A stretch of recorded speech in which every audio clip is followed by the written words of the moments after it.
Agroverdades, o agronegócio passado a limpo.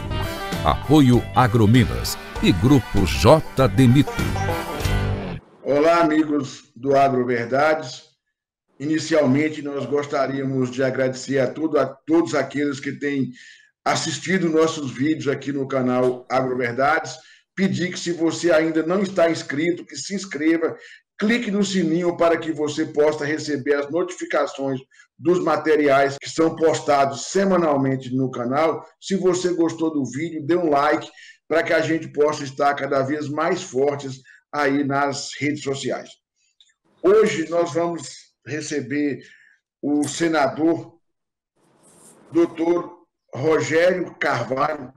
Ele é médico com mestrado, doutorado na área de saúde pública na Unicamp, é professor da Universidade Federal de Sergipe e senador da República pelo estado de Sergipe, além de ser o líder do Partido dos Trabalhadores no Senado.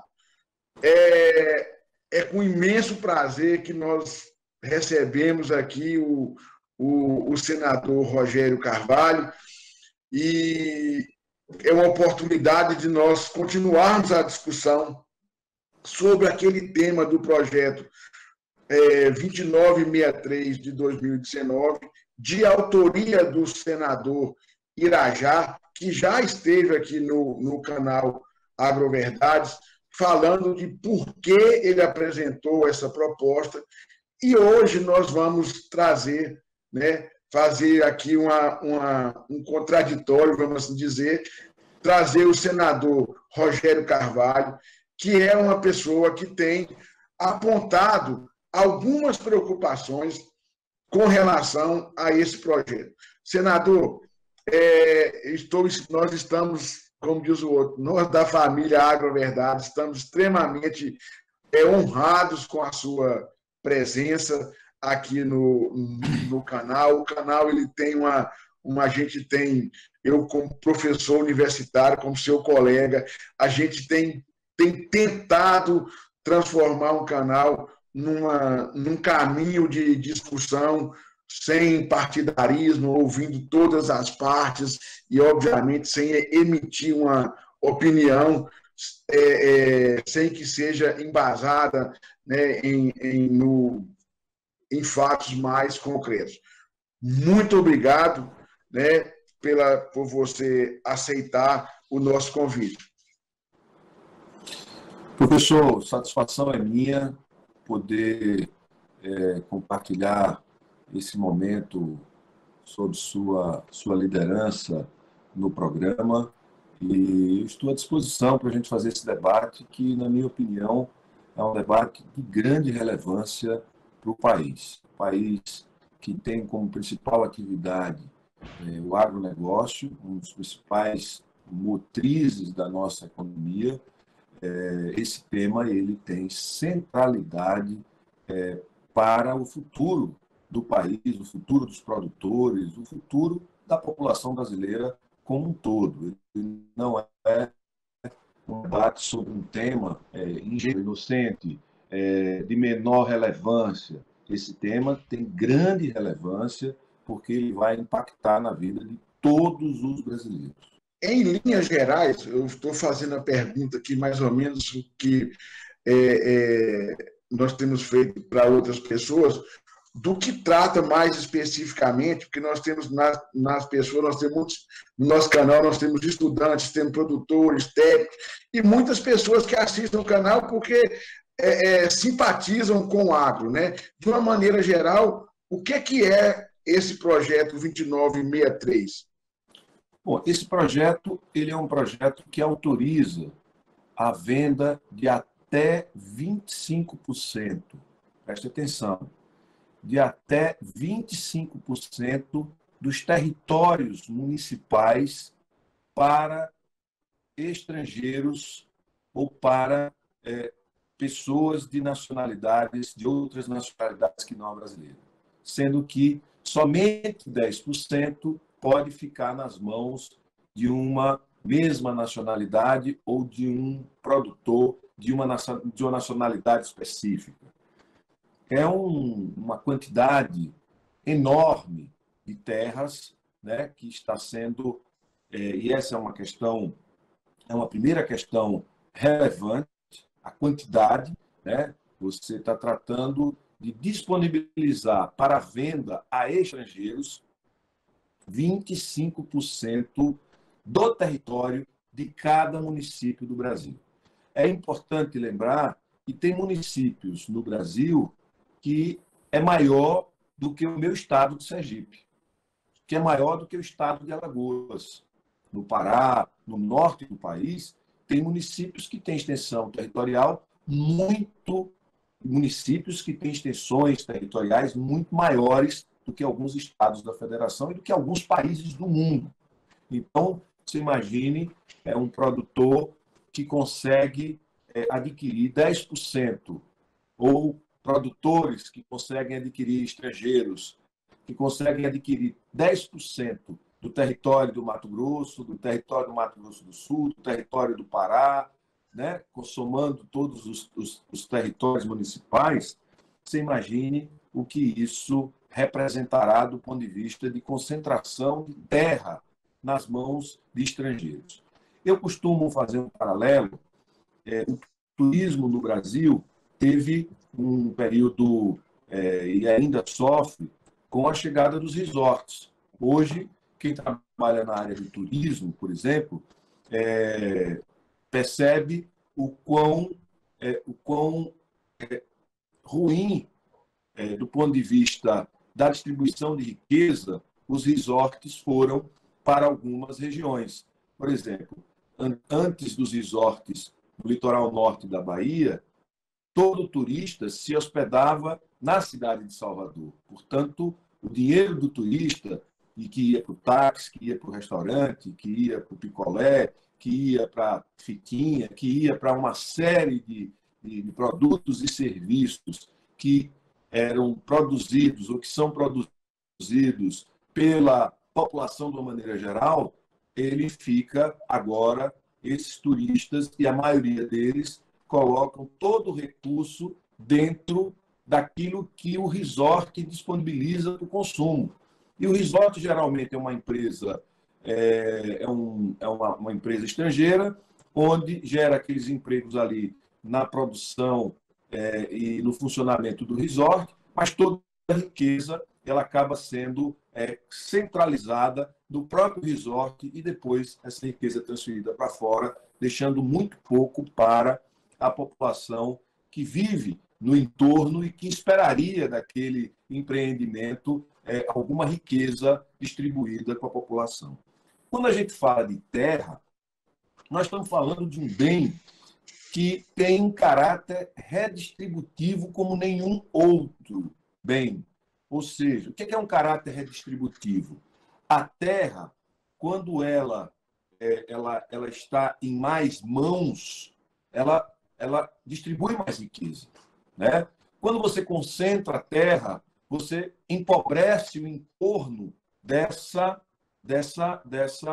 a população que fica no entorno, que não tem acesso à terra. Então, eu sou de uma cidade, que é a cidade de Lagarto, que você conhece, e é uma cidade de micropropriedades. Então, não é uma cidade que tem miséria absoluta, tem pobreza, mas não tem miséria absoluta, porque tem produção da agricultura familiar, que é uma forma de você garantir alguma distribuição de riqueza. É óbvio que a gente não pode pensar no agronegócio só com a agricultura familiar ou com pequenas propriedades, mas é importante a gente lembrar que a terra tem um caráter redistributivo do ponto de vista da renda das pessoas. Se você... Aqui tem uma outra cidade, Riachão do Dantas, que já produziu muito gado, ainda produz muito gado de corte, que ela é cercada por algumas fazendas de uma família só.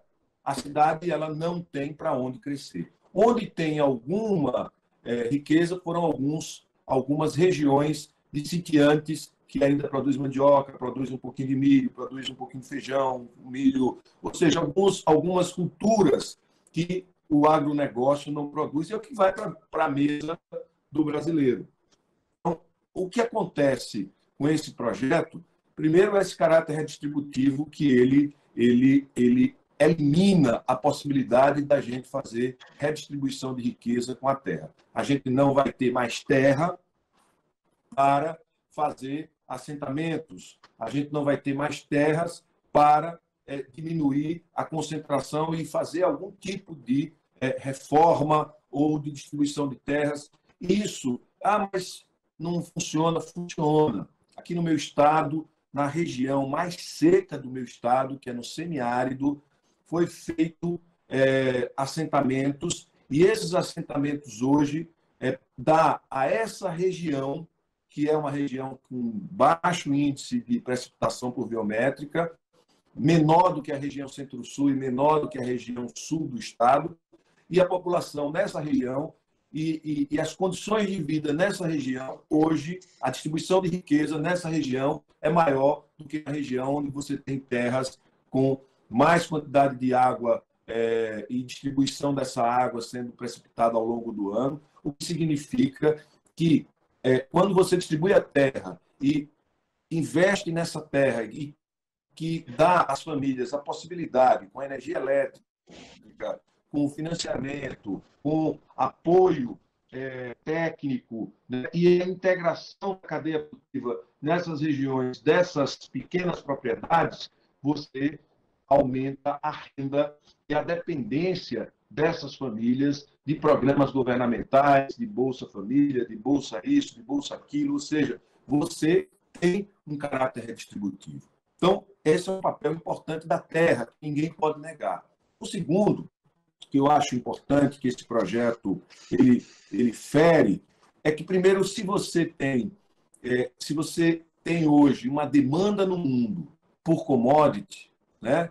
Seja proteína animal, seja grãos, e essa demanda ela é crescente, e você tem alguns países que vão só aumentar essa demanda porque tem ainda metade ou 2/3 da sua população que não come e que não tem acesso à alimentação e a bens de consumo, como a China, por exemplo. A China tem 600, 700 milhões de pessoas que consomem com alguma regularidade, mas ainda tem 700 milhões de pessoas que precisam entrar no mercado de consumo. Você imagine o quanto a China ainda vai demandar de alimentos, né? A Índia, que ainda tem uma população enorme excluída. Então, a África tem terra, e os chineses estão indo para lá. Então, o que nós temos também como preocupação? Na hora que liberar, que for regulamentado, a primeira coisa que vai acontecer é o aumento do preço da terra. Então, a terra vai encarecer, porque você vai diminuir a quantidade de terras disponível para os produtores locais e para a distribuição de terras em programas de assentamentos e de reforma agrária. São dois problemas que já estão postos aqui. O terceiro problema é a segurança alimentar. Quem produz alimento não é o grande produtor de soja, de milho ou de commodity agrícola. Quem produz alimento são pequenos e médios produtores que produzem aquilo que vai para a mesa. A mandioca, a batata. Aqui no meu estado tem uma região que produz batata e vai batata para o Brasil inteiro, com pequenas propriedades irrigadas, certo? Então, quem é que vai produzir o alimento que vai para a mesa? Vai diminuir a área disponível para a produção do alimento que vai para a mesa?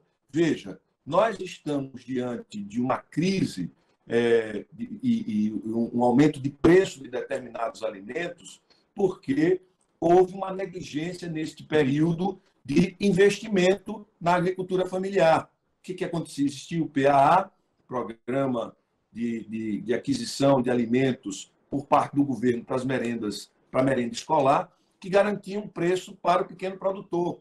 Só o fato de você não ter preço garantido para o pequeno produtor já diminuiu a produção de alimentos e a gente já sente a falta dele e o aumento do preço nas feiras livres, nos mercados, abobrinha, mandioca, tomate, cebola. Que cebola hoje tem produção em larga escala, inclusive para exportação para o mundo inteiro, ali na região do Vale do São Francisco. Mas outras culturas que são de pequena produção, ela tem perdido espaço para o agronegócio, né? Porque o agronegócio, você, em grandes extensões, mecanizado.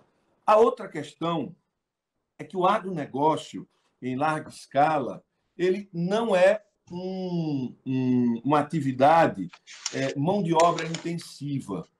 Ele é tecnologicamente intensiva a exploração, né? A agricultura de precisão, como a gente chama hoje, é uma máquina que planta a soja.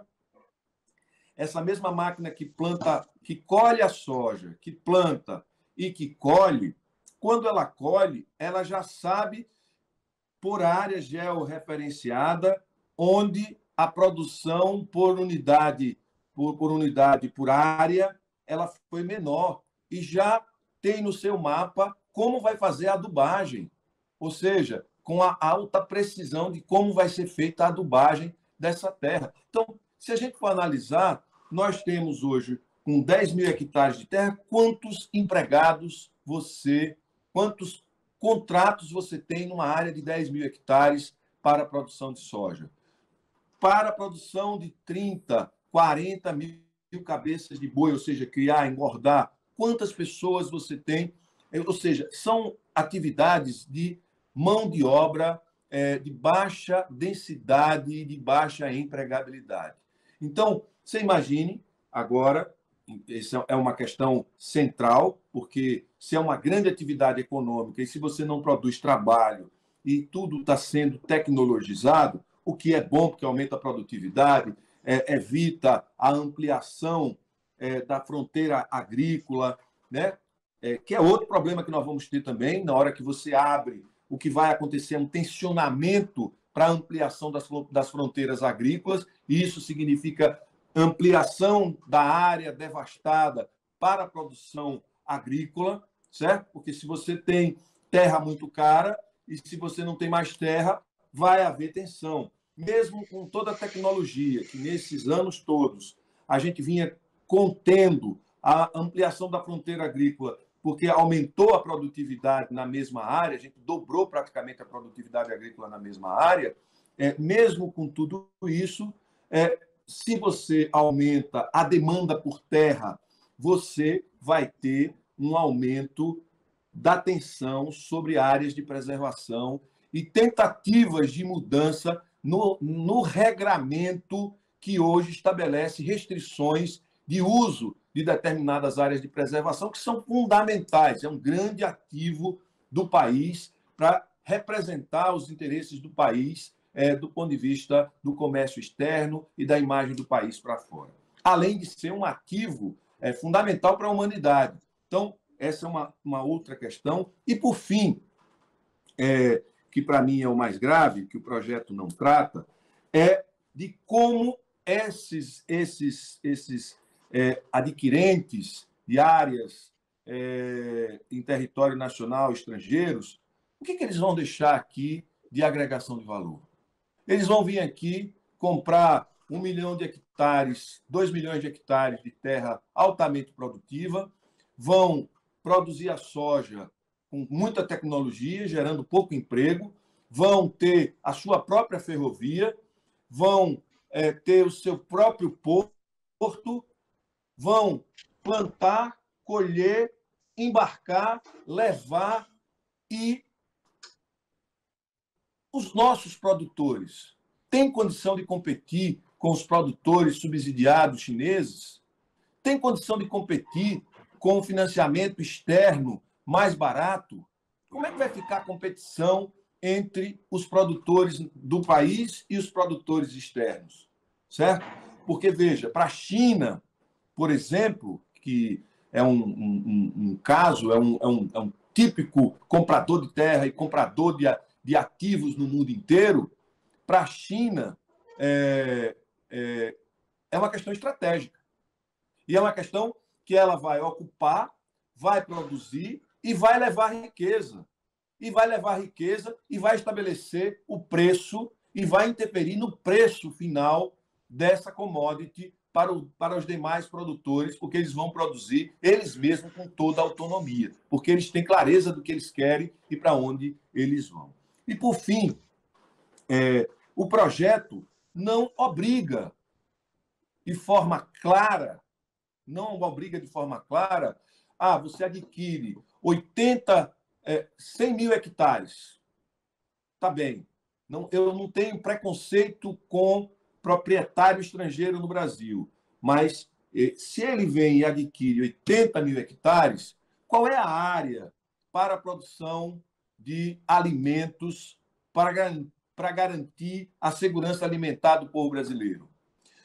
O que é que ele vai agregar de valor a esta produção e qual a produção obrigatoriamente deverá ter valor agregado ou ser transformado no território nacional? Isso também não está previsto. O que, de alguma forma, poderia, sim, aí trazer algum benefício, que é você explorar a terra e essa terra ter uma parte destinada à produção com parceleiros ou com parcerias para a produção de alimentos que conformam a cesta básica para a segurança alimentar do país, da nossa população, e de que maneira eu vou pegar parte dessa produção, agregar valor aqui, porque aí eu gero emprego, eu gero renda, aí eu distribuo riqueza, porque obrigatoriamente eu vou ter que montar uma agroindústria ou eu vou ter que montar uma indústria de ponta. O que é que eu vou fazer se se produz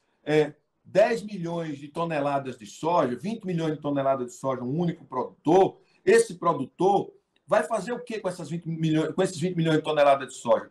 Vai exportar todo ou ele vai fazer o esmagamento dessa soja, vai produzir óleo, vai produzir outros subprodutos que a gente pode extrair da produção agrícola que a gente tem no nosso país. E a outra questão, para finalizar, isso não evita o aumento do preço da terra, isso não evita a atenção sobre a área de cultivo, a atenção sobre áreas de preservação vai continuar, mas pelo menos do ponto de vista da geração de emprego e da segurança alimentar e, de alguma forma, do caráter redistributivo da terra, estaria protegido se essas questões fossem consideradas no projeto. E, por fim, essa história de que sempre foi permitido, depois da Constituição de 88, isso não ficou permitido, mas tinha uma brecha. A brecha foi utilizada.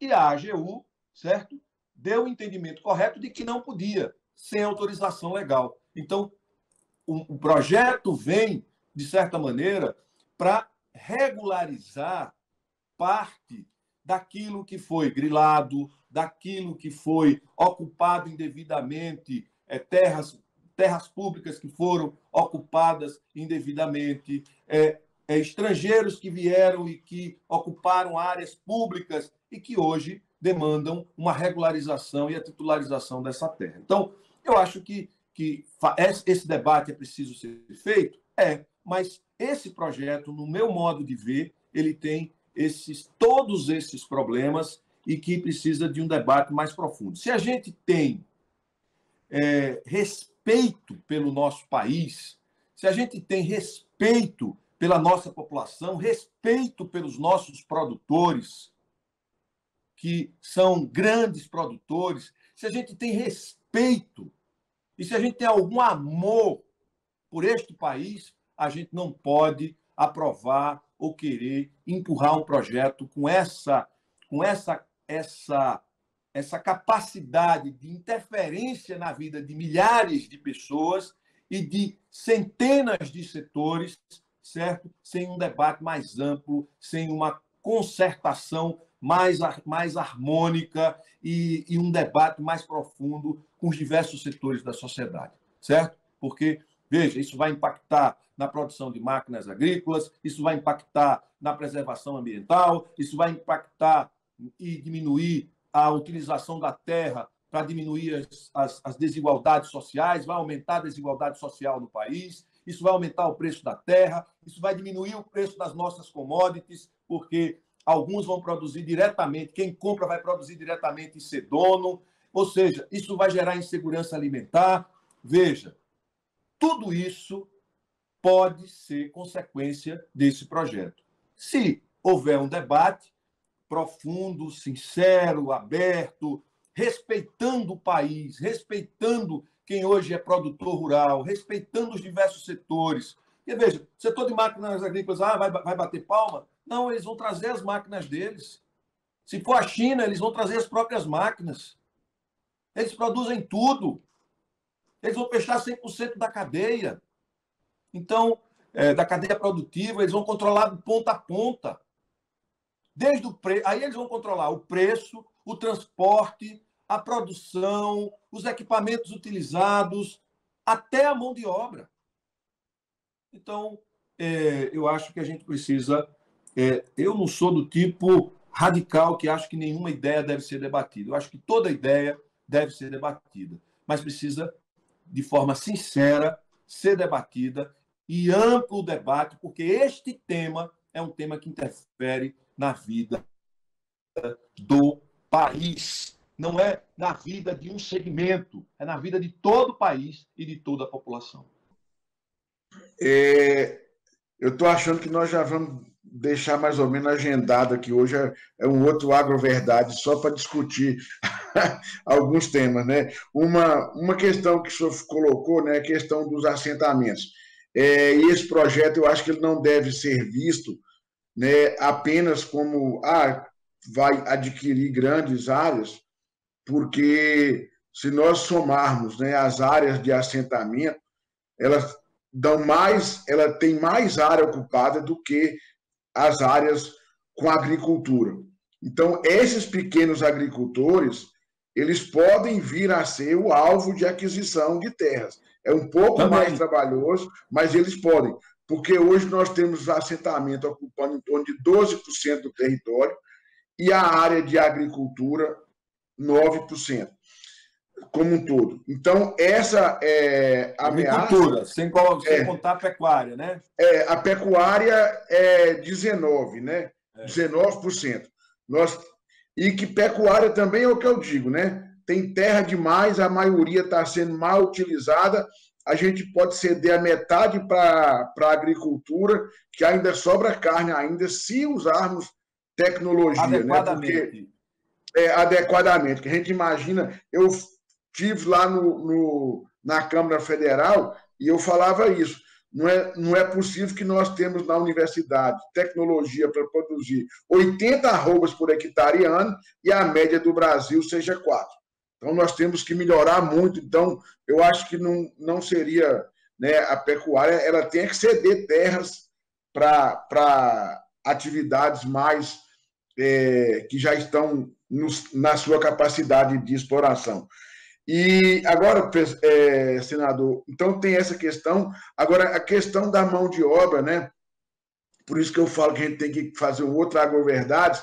Eu tenho uma preocupação quando o pessoal fala assim, o agronegócio emprega pouco. Eu acho que a mão de obra, ela migrou. Nós pegamos uma região que tem o agronegócio, a mão de obra do agronegócio, ela migrou para o meio urbano. Quando você o que para de oficina, de lojas, então ele emprega muito.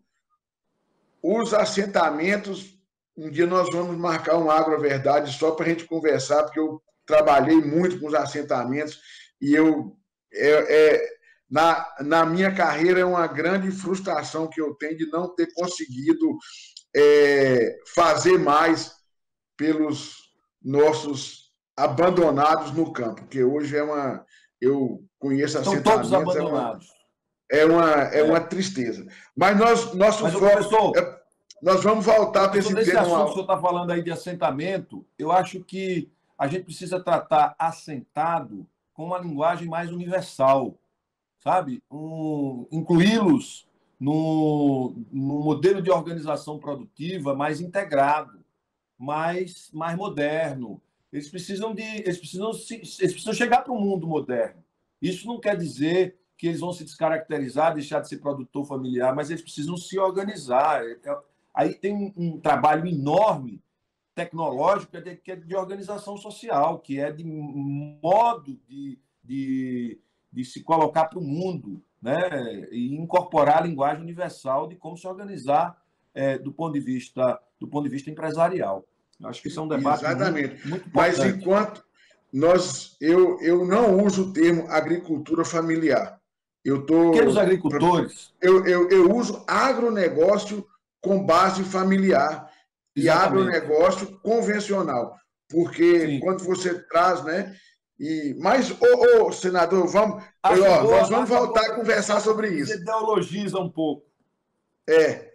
Como é que uma preocupação que eu tenho nesse projeto, né, e que eu queria perguntá-lo é o seguinte: por exemplo, o projeto ele não faz restrições, igual a gente sabe que alguns países que permitem a aquisição de terras por estrangeiros, eles restringem algumas áreas. Nesse projeto, por exemplo, né, as pessoas podem chegar aqui hoje, se for feito assim, eles podem chegar, adquirir todas as áreas dos vinhedos no sul, podem adquirir todo o perímetro irrigado do semiárido nordestino e de outras áreas, vários perímetros irrigados que tem aí no Brasil. A gente não corre, com esse projeto, a gente não corre o risco de nós termos o filé mignon da agricultura brasileira adquirido por estrangeiro, se não houver nenhuma restrição? Eu não tenho a menor dúvida de que eles não vão vir aqui para recuperar, por exemplo, terras que hoje são utilizadas para agropecuária, que estão desgastadas, que precisam precisa de melhoramento do solo, precisa de investimento. Eles não vão adquirir essas terras, porque com o preço do real e o dólar, né, e o custo da terra no Brasil comparado com o que é o custo da terra na Europa e nos Estados Unidos, eles só vão comprar o filé mignon, certo? Só vão comprar aquilo que é certo. E as terras que eles vão comprar no Planalto Central e nos perímetros irrigados. Eles não vão comprar terra no semiárido para fazer irrigação por gotejamento. Pode ter certeza que não vão, certo? Nem vão transformar área acidentada já degradada e recuperar a área acidentada degradada com curva de nível, com toda a tecnologia que pode ser feita para determinadas culturas. Isso eles não vão fazer, porque o interesse... E veja, tem por trás o interesse dos fundos. Depois da crise de 2008, em que os fundos aplicavam em algo que não existia, o interesse agora é a aplicação em ativos que mantêm valor, que têm uma capacidade produtiva de distribuição de dividendos e, ao mesmo tempo, mantêm o valor crescente do investimento. E a terra é, hoje, o melhor investimento que os fundos podem fazer. Porque, primeiro, ela é produtiva. Segundo, ela aumenta de preço todo ano. Então, com certeza, essa preocupação do senhor, ela precisa ser observada no debate mais profundo sobre esse projeto. Senador, uma coisa que me chama a atenção, que a agricultura, e principalmente a pecuária brasileira, ela é satanizada, né, na mídia nacional e internacional. Mas quando se falou em compra de terras, né, os europeus, né, primeiro os chineses, depois os países da União Europeia e depois americanos, que já estão na fila, né? As grandes imobiliárias estão com a fila já, com os cadastros já para aquisição de terra. O senhor não acha estranho que primeiro a nossa pecuária seja e nossa agricultura seja feito todo um marketing negativo, depois se permite comprar, e quem mais satanizava vir desenvolver agricultura e pecuária num lugar tão desastrado como eles mostram? Primeiro, eu concordo também concordo com a observação. Primeiro que nós temos a maior produção por área plantada em agrícola, nas grandes propriedades, no agronegócio, certo? Convencional. Nós temos uma das melhores produtividades do mundo e graças à nossa pesquisa, graças ao trabalho da Embrapa e de outras empresas que, associadas à Embrapa, desenvolveram tecnologia de ponta nesta área. Então, a gente tem uma altíssima produtividade e caminhamos para uma agricultura de precisão, adubando e irrigando na medida da necessidade de cada cultura. Isso é tecnologia de ponta na área agrícola, né? Isso não dialoga com a agricultura ruim. E eles também sabem que a gente tem sol, a gente tem precipitação, ou seja, chuva suficiente, e a gente tem a possibilidade de ter 2 ou 3 safras, ou 2 ou 3 culturas sendo produzidas ao mesmo tempo. Quem é que consegue fazer isso no mundo? Pouquíssimos lugares do mundo têm essa potencialidade e essa capacidade.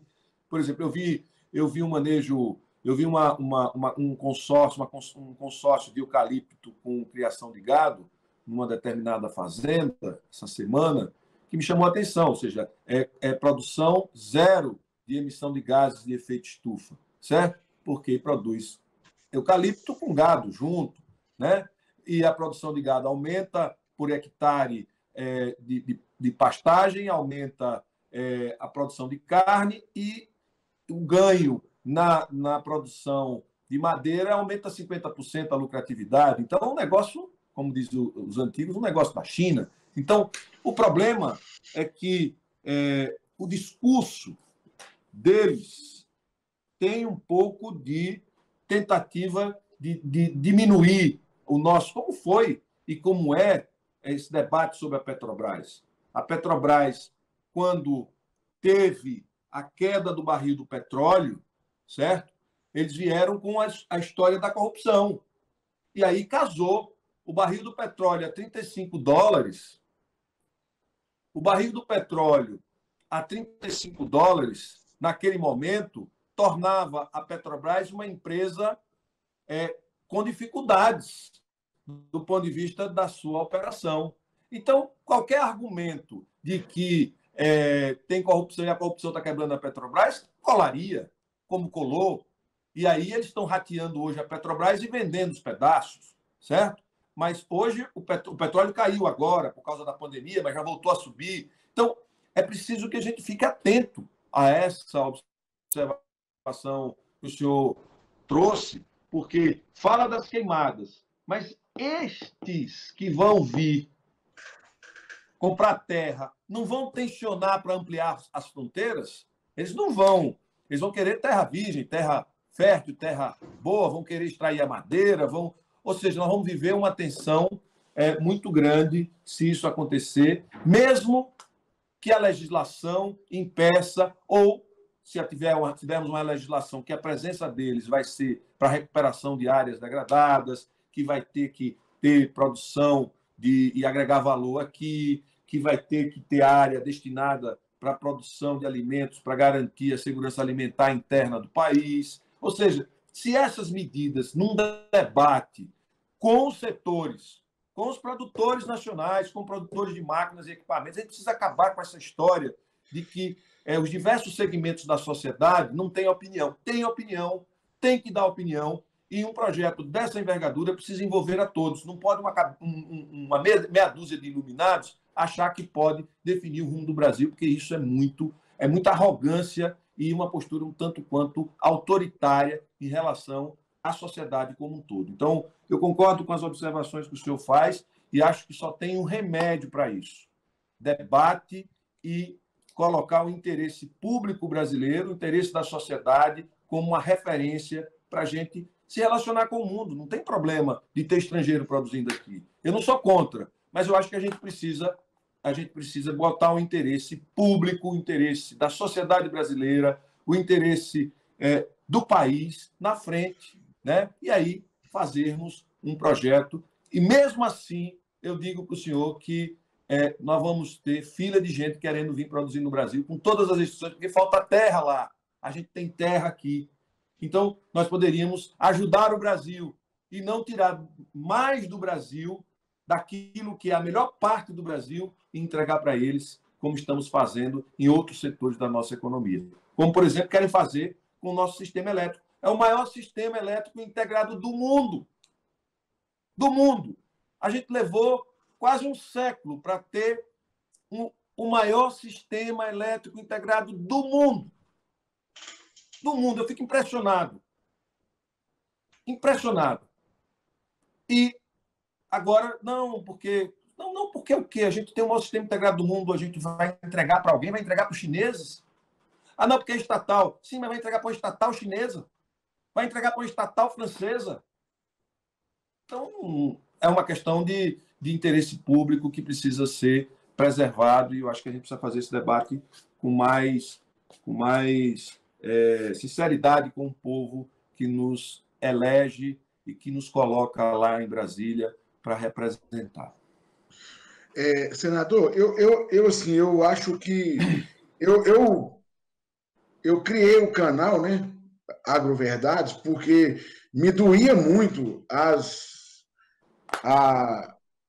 inverdades que se falava do agronegócio. Inclusive, nós estamos agora começando depois eu vou passar para o senhor, um trabalho de educação infantil, né? Porque eu tenho uma parcela da população que eu acho que ela já foi tão contaminada que é mais difícil de você contar uma história para ela corretamente. Nós vivemos numa dificuldade tão grande no agronegócio, igual todas as pesquisas que eu faço, eu sou bolsista de produtividade do CNPq, oriento alunos de doutorado, e a coisa que mais me dói por exemplo, a negativa que a universidade tem do agronegócio. A universidade não aceita, a Universidade Federal Brasileira não aceita o agronegócio, ao ponto de 93% de toda a ciência ligada ao agronegócio brasileiro, ela é produzida dentro da universidade. A Embrapa produz mais uns 5% e o restante são das privadas. E todas as minhas pesquisas são com parceria com a Embrapa. Não se trata de fazer rivalizar duas instituições que são irmãs. Mas para você ter ideia, o quanto que a palavra agronegócio ela virou um palavrão no meio externo, que a própria universidade ela não quer ter a sua identidade ligada ao agronegócio.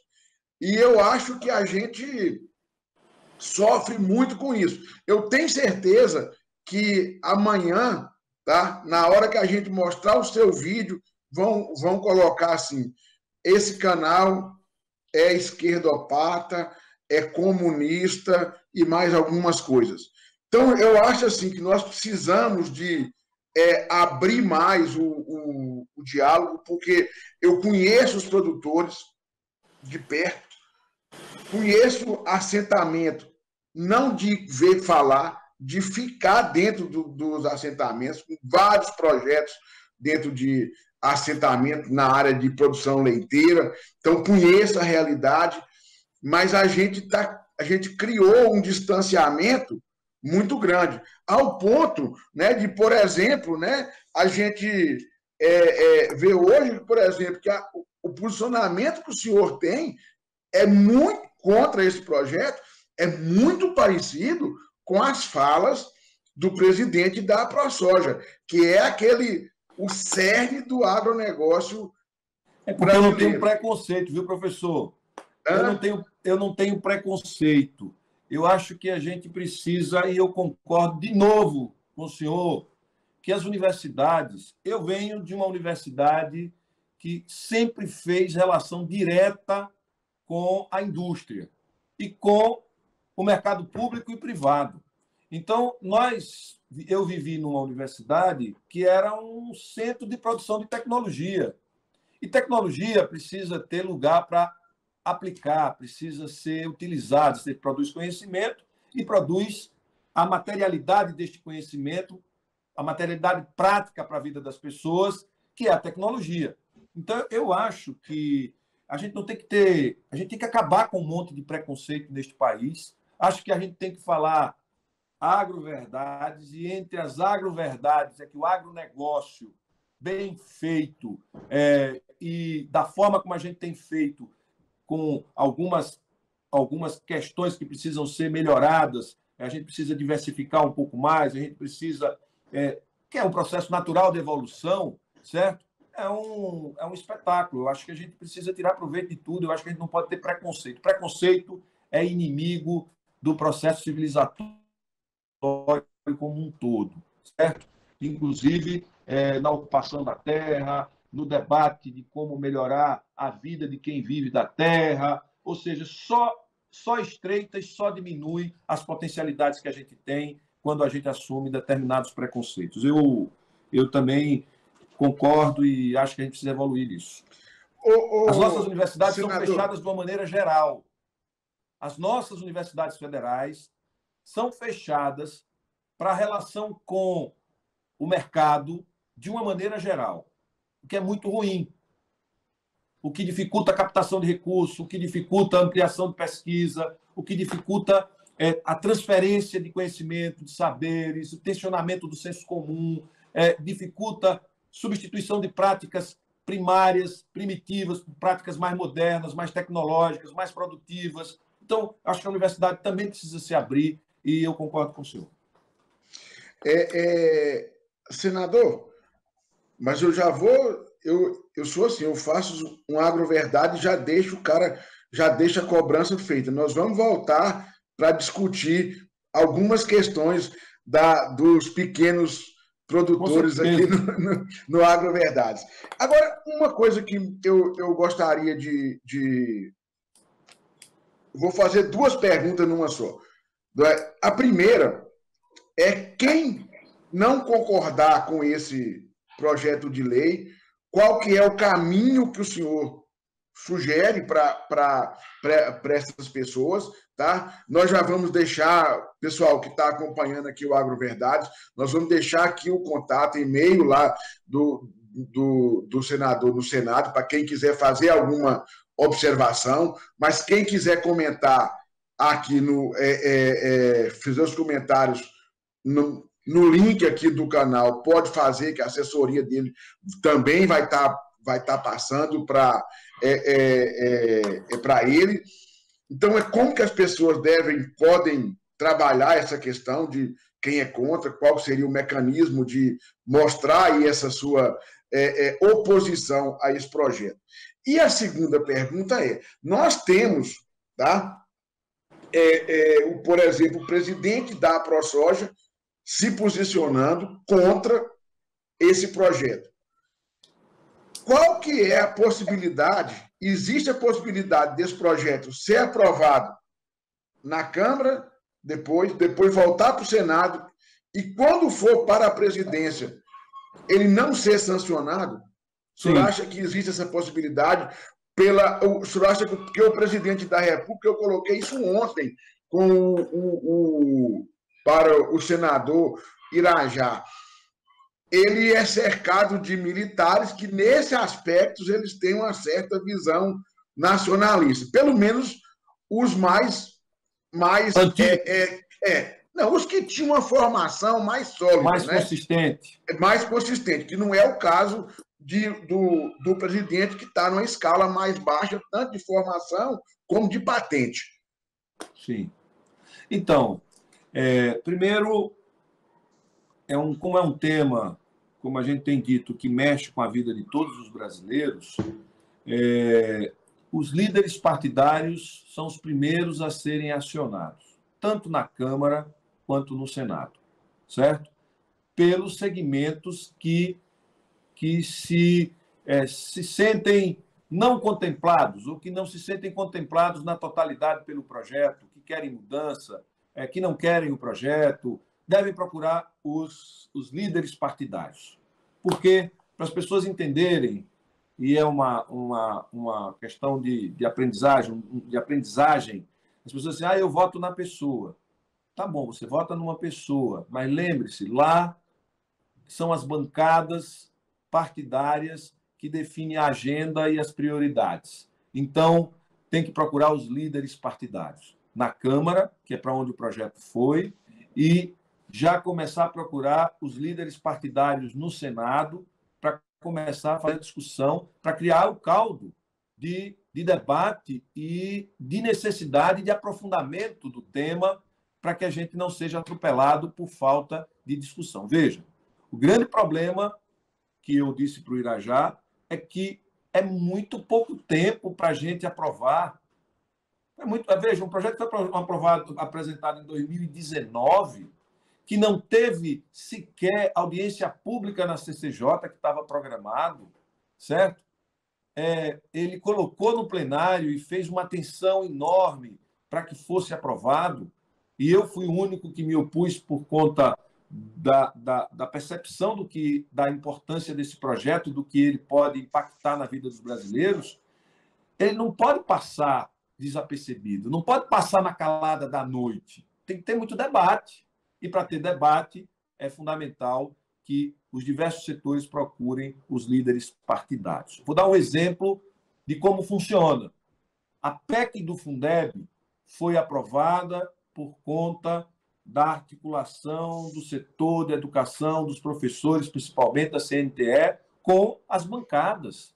E foi aprovada a PEC, foi aprovada a regulamentação, foi encaminhada a regulamentação para a Câmara, e o Rigoni, o deputado Rigoni do Espírito Santo, fez um relatório muito bom, articulado com o interesse da sociedade como um todo, e aí, no plenário, alteraram. Foi para o Senado. O Senado restabeleceu o projeto do Rigoni e devolveu para a Câmara. E a Câmara teve que aprovar aquele original projeto apresentado pelo deputado Rigoni no plenário da Câmara. E a gente conseguiu. Mas graças a quê? A mobilização do setor da educação pública. Então, eu acho que os produtores, o agronegócio, que vive da sua produção, que sabe a importância da terra, o valor da terra, que está atento ao mercado externo, que vende, que compra insumo, né? Você imagina, o cara, quem tiver terra vai trazer o insumo de fora, vai pagar um pequeno imposto, vai comprar com subsídio, vai usar o insumo aqui, vai levar a soja, ou seja, a produção vai ser muito mais baixa, vai uma competição absolutamente desleal. É preciso que o setor se mobilize mesmo. Esse segmento aí que o senhor falou, precisa ele e outros procurarem os líderes partidários para poder dar visibilidade a este projeto, para evitar que ele seja aprovado sem um debate maior na sociedade. E a questão da sanção presidencial depois, o senhor acha que é possível sancionar? Eu acho que o presidente pode vetar. Agora, acho que não precisa chegar nesse ponto.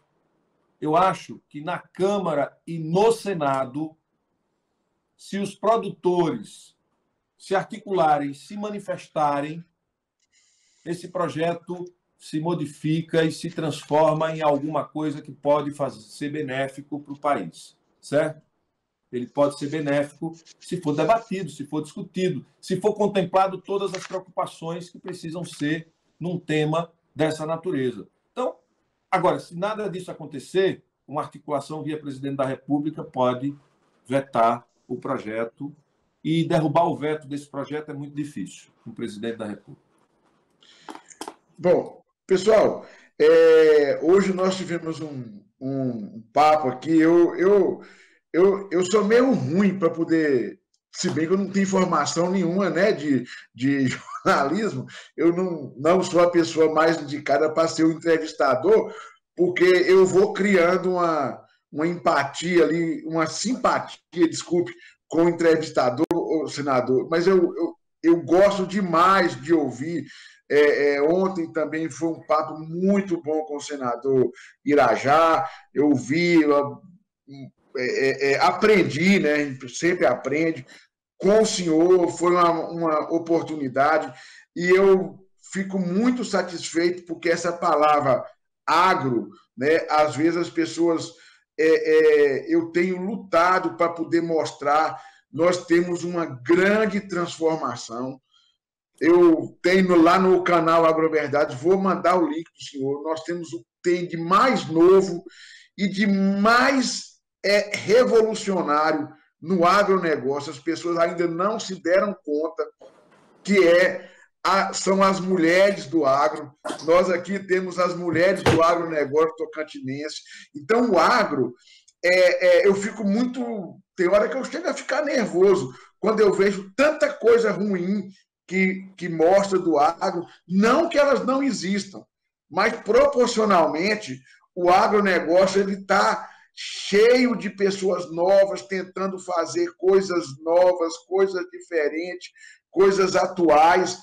E por isso que eu falo, eu quero bater mais um papo com o senhor ainda sobre o agronegócio, porque quando o senhor abre essa oportunidade de falar do agro, de ouvir, né, é uma luz, né? O canal, coitado do Agroverdades, ele apanha de um lado e apanha do outro, né?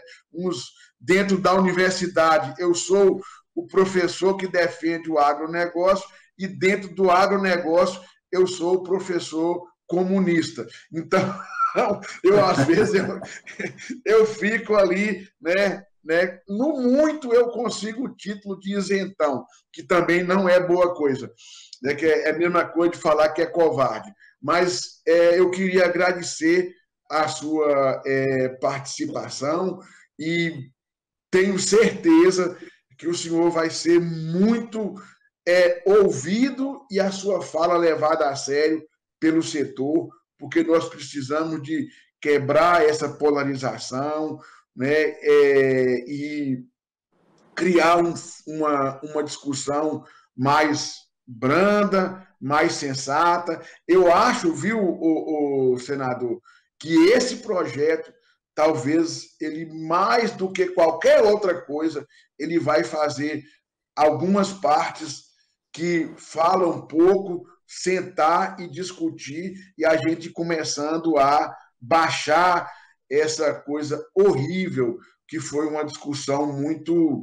eu não vou dizer nem acalorada, não, eu diria até que um pouco mal educada de alguns aspectos. Moço, muito obrigado, tá? E eu passo a palavra para o senhor e dizer o seguinte: o Agroverdades está sempre aberto, tá, para as discussões desses temas. Professor, satisfação participar desse debate. Eu concordo de novo de que esse projeto pode ser uma oportunidade para a gente colocar vários segmentos que se conversam pouco, para construir um debate mais sereno e mais consistente, menos radicalizado em posições pouco práticas, e a gente ter um entendimento e algo que seja bom para a sociedade como um todo, né? E não para um segmento, mas para toda a sociedade. Da mesma forma que eu acho que a gente precisa fazer um debate sobre preservação ambiental sem o radicalismo de quem acha que deve devastar porque a Europa e os Estados Unidos já devastaram, e sem o radicalismo de que a gente não pode explorar e que a gente não pode fazer manejo sustentável das nossas riquezas naturais. Ou seja, eu acho que esse é um tema que a gente precisa trazer para a pauta, porque esse é um tema que falta entendimento. É só posições antagônicas, assim como no agronegócio e como na agricultura, na pecuária, tem no agronegócio tanto de base familiar como convencional, como o senhor tão bem categorizou, né? Como tão bem categorizou, é preciso que se encontre e a gente busque um entendimento que contemple a todos. Da mesma forma, esse debate ambiental, a gente precisa de mais discussão e menos posições fixas, imóveis, porque isso não nos leva a um processo civilizatório sustentado e permanente. Muito obrigado, professor. Bom, pessoal, então nós já vamos encerrando aqui a nossa entrevista com o senador Rogério Carvalho. Aproveitar para agradecer ao senador. Senador, foi muito bom contar com a sua participação. A gente precisa de construir uma ponte entre essas posições distintas para que a gente possa fazer um diálogo mais construtivo. O agronegócio precisa de fazer essa interlocução com ambos os setores e pensamentos. A gente sabe que todos têm grande interesse e todos devem defender o agronegócio. Diga que se você tem sugestão, aí no link, né, nós vamos colocar aqui o link, né, de novo, com o endereço do senador. Se você quiser fazer comentários no vídeo, aqui no YouTube, você pode fazer, que nós vamos repassar para o senador. Se quiser mandar para o canal agroverdades@gmail.com, mande a sua sugestão, nós também encaminharemos para o senador Rogério Carvalho. E, como sempre, encerrar dizendo que esse foi mais um Agroverdades, passando o agronegócio do Brasil limpo. Agroverdades, o agronegócio passado a limpo. Apoio Agrominas e Grupo JD Mito.